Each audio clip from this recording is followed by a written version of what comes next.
Alors aujourd'hui on se retrouve pour parler matériel de bivouac. Alors je sais pas vous, mais moi personnellement j'ai l'impression que ça fait 1 an que je suis confinée. Et plus on essaie de me confiner, plus j'ai envie de partir. Donc je me balade sur internet, je regarde des destinations, des reportages montagne, des documentaires nature. Mais je regarde aussi très souvent le matériel de randonnée et de bivouac. Et justement, depuis quelques temps, je regarde les matelas de bivouac. Et c'est ce dont on va parler aujourd'hui. Alors quand on réalise ses premiers bivouacs, on accorde une importance assez particulière à l'achat de la tente, ainsi qu'à l'achat du sac de couchage. Mais parfois, on néglige la qualité du matelas. Or, un bon matelas, outre le fait que vous allez bien dormir, va vous permettre de vous isoler du froid. Moi, ça fait plusieurs années que j'utilise un matelas de la marque Thermarest. Thermarest, c'est une marque très connue dans les matelas. Donc mon matelas a 12 ans environ. Je l'ai emmené dans tous mes voyages en montagne. Je l'ai beaucoup apprécié parce qu'il était assez confortable malgré le fait qu'il ne dépasse pas les 4 cm d'épaisseur. Par contre, ce que je pourrais lui reprocher, c'est qu'il est vraiment volumineux dans le sac. Il fait quand même 700 grammes, ce qui est beaucoup car aujourd'hui il y a des matelas qui pèsent moins de 300 grammes.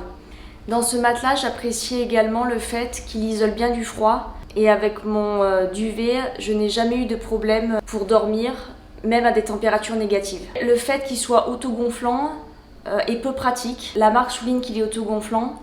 Pourtant, il faut essentiellement le gonfler à la bouche. Alors c'est d'une part contraignant, je trouve, à la fin d'une longue journée de marche, de gonfler un matelas à la bouche. Et puis, je ne trouve pas ça forcément très hygiénique sur le long terme, parce que le fait d'insuffler de l'humidité dans le matelas va engendrer de la moisissure et votre matelas pourra perdre en performance d'isolation. Alors j'ai cherché un peu sur internet ce qui se faisait de bien en termes de matelas sur le marché ces derniers temps. Il y a énormément de matelas qui mettent en avant leur extrême légèreté et leur compacticité. J'ai sélectionné pour vous 4 matelas qui me semblent à la fois légers, compacts, solides et pour 3 d'entre eux isolants. Un matelas isolant va limiter les déperditions thermiques de la chaleur de votre corps vers le sol. C'est-à-dire que si votre matelas n'est pas de bonne qualité, la chaleur que vous avez emmagasinée dans votre corps va partir au niveau du sol. Au contraire, si votre matelas est bien isolé, celui-ci va faire comme une barrière entre le sol et votre corps.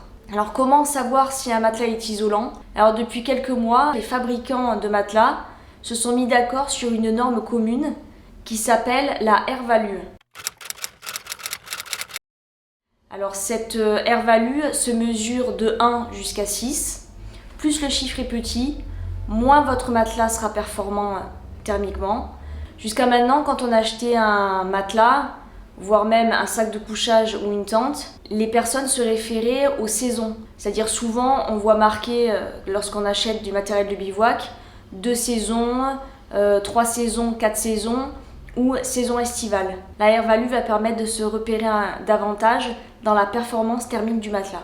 Donc je vais commencer par le premier matelas que j'ai trouvé lorsque j'ai cherché le matelas le plus léger, le plus compact, pas forcément le plus isolant et évidemment par contre un des plus chers.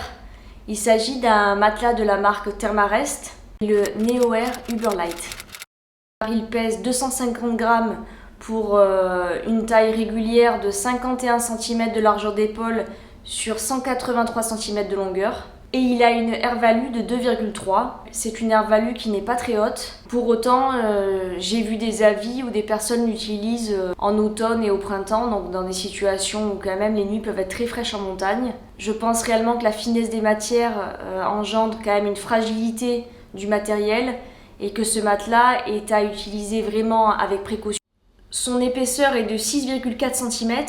Ce qui permet d'avoir un confort pour le sommeil qui est non négligeable. Il est doté d'une nouvelle valve pour gonfler et dégonfler le matelas très rapidement.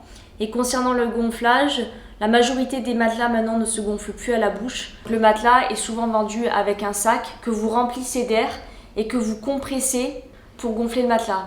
Donc c'est assez pratique, même s'il faut un certain coup de main. et surtout très hygiénique. Donc ce matelas est environ vendu à 170 €. Pour les personnes qui sont en recherche d'encore plus de légèreté, elles peuvent acheter ce matelas en longueur 119 cm. Alors 119 cm, effectivement, c'est pas la taille standard d'une personne. Il y a de plus en plus de randonneurs et de bivouaqueurs qui font l'option de prendre un matelas plus court et de laisser leurs mollets et leurs pieds sans matelas. Le matelas qui fait 119 cm tombe à 170 grammes. Donc là, c'est vraiment presque plus rien, quoi. C'est un poids plume. Personnellement, je n'ai jamais essayé de dormir sur des matelas courts qui laisseraient mes mollets et mes pieds sans matelas. Je ne peux donc pas du tout vous faire de retour sur le confort ou l'inconfort que cela engendre. Alors le second matelas dont je voulais vous parler est un matelas de la marque Nemo Equipment. J'en ai déjà parlé de cette marque lors d'une précédente vidéo qui concernait les tentes ultra légères. La marque Nemo Equipment est connue dans le domaine du bivouac et cette marque fait également des matelas. Donc celui-ci, c'est le Tensor, c'est le matelas ultra léger de la marque. Il pèse 370 grammes et a une épaisseur de 8 cm. Il a une structure alvéolée contrairement au précédent qui a une structure en boudin. Il est réputé pour son confort et sa solidité puisque le tissu est plus épais que le matelas que je vous ai présenté précédemment. Il est recouvert d'une couche de tissu douce et antidérapante, contrairement à certains matelas comme le précédent qui est lisse et qui peuvent parfois faire du bruit et sur lequel on peut parfois glisser. Donc avec une matière comme ça, on gagne en confort. Avec une épaisseur de 8 cm, on peut se permettre de dormir sur le côté sans avoir la hanche qui touche le sol. Sa R-value est de 1,6, donc c'est assez peu. Et comme je le disais au début de la vidéo, en montagne, on peut facilement se retrouver à dormir dans des températures négatives, même en été. Comme pour le précédent matelas, le Tensor est livré avec un sac à pompe, donc que vous remplissez d'air et que vous compressez pour remplir le matelas. Alors on trouve ce matelas à 135 €, ce qui est généralement le prix pour un matelas de qualité lorsqu'on part en bivouac. Alors je vous parle à présent du matelas qui m'intéresse le plus. Il s'agit d'un matelas de la marque Thermarest. C'est le NeoAir X-Lite qui a une structure en boudin comme son grand frère dont je vous ai parlé en premier. Qu'est-ce que ce matelas a de plus que les autres? Et surtout, qu'est-ce qu'il a de plus que son grand frère, le NeoAir Uberlite? Alors en format régulier, c'est-à-dire 183 cm, il fait 340 grammes. Et vous pouvez également l'avoir, comme je vous le disais tout à l'heure, en taille réduite 119 cm. Et il fera alors 230 grammes.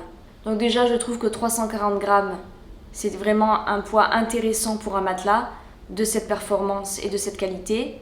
Alors la qualité, c'est déjà son isolation thermique. Il a une R-value de 4,2 et la marque met bien en avant le fait que le NeoAir X-Lite bénéficie d'un rapport chaleur-poids inégalé en associant la technologie Thermacapture qui utilise des couches réfléchissantes pour piéger la chaleur rayonnante avec la structure triangulaire Core Matrix qui minimise les pertes de chaleur par convection.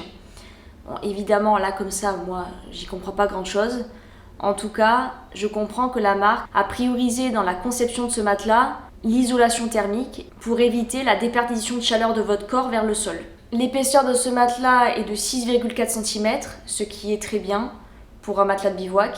Le bas blesse au niveau du prix car on le trouve à environ 190 €, mais avec des promotions, on arrive à l'avoir à 160 € environ. Dans les différents avis que j'ai lus concernant ce matelas, il y a quand même pas mal de personnes qui parlent du bruit de froissement que fait le matelas lorsqu'on se tourne ou lorsqu'on bouge sur le matelas, une sorte de bruit de papier froissé. Donc il y a des personnes qui disent que ça les dérange, d'autres qui disent que dans la mesure où on est fatigué après une journée de marche, on ne fait pas attention à ce bruit et finalement on s'endort quand même assez rapidement. Donc ça c'est en fonction évidemment de chacun. Alors je passe maintenant au dernier matelas que j'ai sélectionné. Il s'agit de la marque Sea2 Summit. Donc c'est une marque également connue dans le domaine de la montagne. C'est le Etherlite XT qui pèse seulement 335 grammes pour 10 cm d'épaisseur. Un matelas de bivouac qui fait 10 cm d'épaisseur vous apportera forcément un confort au sommeil que vous n'aurez pas avec un matelas de 4 cm.